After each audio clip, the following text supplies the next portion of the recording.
E20 ಅಂದ್ರೆ ethanol ಮಿಶ್ರಿತ ಪೆಟ್ರೋಲ್ಗೆ ಹೊಂದಿಕೊಳ್ಳದ ಮಾಹಿತಿಯನ್ನ ಮುಚ್ಚಿಟ್ಟು ಕಾರು ಮಾರಾಟ ಮಾಡಿದ ಕಂಪನಿಗೆ ದಂಡ ಬಿದ್ದಿದೆ. ಹಳೆಯ ಮಾಡೆಲ್ನ ಕಾರನ್ನ ಗ್ರಾಹಕರಿಗೆ ಮಾರಾಟ ಮಾಡಿದ್ದ ಮಾರುತಿ ಸುಜುಕಿ ಕಂಪನಿ ತನ್ನ ನೆಕ್ಸಾ ಡೀಲರ್ಗೆ ರಾಯಪುರ ಗ್ರಾಹಕ ನ್ಯಾಯಾಲಯ ದಂಡ ವಿಧಿಸಿದೆ. ಜೂನ್ 2024ರಲ್ಲಿ ಪ್ರೇಮ್ರಾಜ್ ಅನ್ನೋರು ಗ್ರ್ಯಾಂಡ್ ವೆಟೆರಾ ಕಾರನ್ನ ಖರೀದಿ ಮಾಡಿದ್ರು. ಎಥನಾಲ್ ಮಿಶ್ರಿತ ಅಂದ್ರೆ E20 ಇಂಧನ ಬಳಕೆಯಿಂದ ಪದೇ ಪದೇ ಅದು ಕೆಟ್ಟು ನಿಲ್ತಾ ಇತ್ತಂತೆ. ಈ ತಾಂತ್ರಿಕ ದೋಷವನ್ನ ಮರೆಮಾಚಿ ಕಾರನ್ನ ಮಾರಾಟ ಮಾಡಿದ್ದು ತಪ್ಪು ಅಂತ ಕೋರ್ಟ್ ತೀರ್ಪನ್ನ ಕೊಟ್ಟಿದೆ.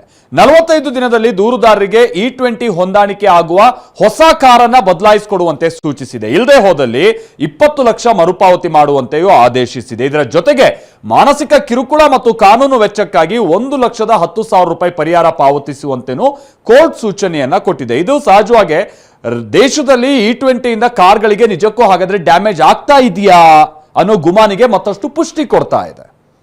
E20 ಅಂದ್ರೆ ಎಥನಾಲ್ ಮಿಶ್ರಿತ ಪೆಟ್ರೋಲ್ಗೆ ಹೊಂದಿಕೊಳ್ಳದ ಮಾಹಿತಿಯನ್ನ ಮುಚ್ಚಿಟ್ಟು ಕಾರು ಮಾರಾಟ ಮಾಡಿದ ಕಂಪನಿಗೆ ದಂಡ ಬಿದ್ದಿದೆ. ಹಳೆಯ ಮಾಡೆಲ್ನ ಕಾರನ್ನ ಗ್ರಾಹಕರಿಗೆ ಮಾರಾಟ ಮಾಡಿದ್ದ ಮಾರುತಿ ಸುಜುಕಿ ಕಂಪನಿ ತನ್ನ ನೆಕ್ಸಾ ಡೀಲರ್ಗೆ ರಾಯಪುರ ಗ್ರಾಹಕ ನ್ಯಾಯಾಲಯ ದಂಡ ವಿಧಿಸಿದೆ. ಜೂನ್ 2024ರಲ್ಲಿ ಪ್ರೇಮ್ರಾಜ್ ಅನ್ನೋರು ಗ್ರ್ಯಾಂಡ್ ವೆಟೆರಾ ಕಾರನ್ನ ಖರೀದಿ ಮಾಡಿದ್ರು. ಎಥನಾಲ್ ಮಿಶ್ರಿತ ಅಂದ್ರೆ E20 ಇಂಧನ ಬಳಕೆಯಿಂದ ಪದೇ ಪದೇ ಅದು ಕೆಟ್ಟು ನಿಲ್ತಾ ಇತ್ತಂತೆ.